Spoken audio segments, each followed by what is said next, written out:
Area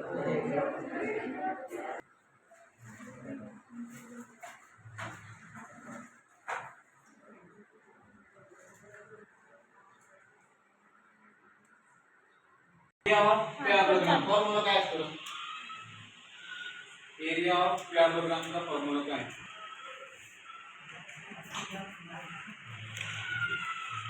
नाही दाखवली गरज नाही, नाही काढला.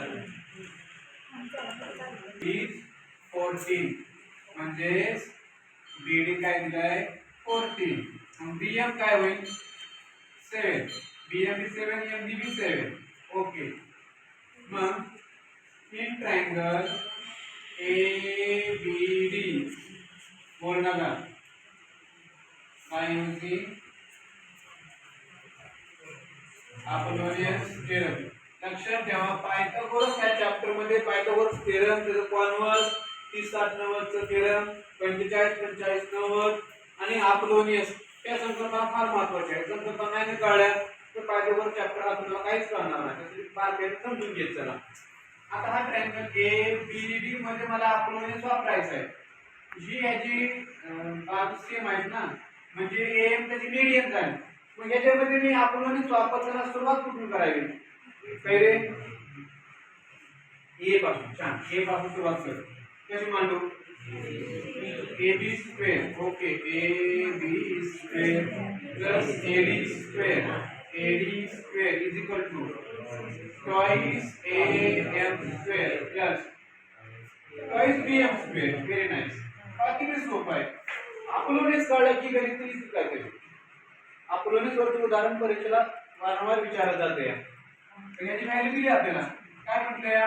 130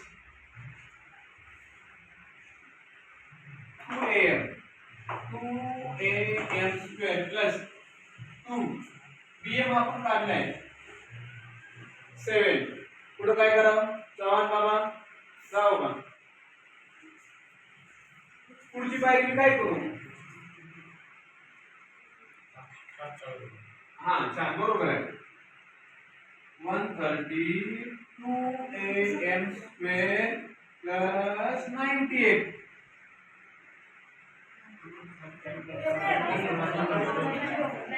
कसं काय 98? The square of 749 into 2 49 into 2 98. Okay, next 130 minus 98 2am square 32 upon 2.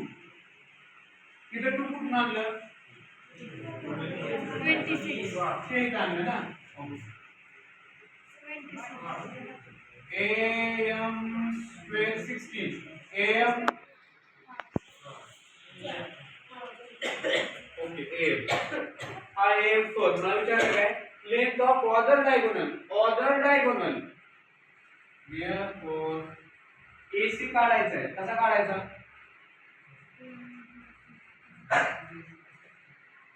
AC is equal to twice am. आता दुप्पट करून घ्या.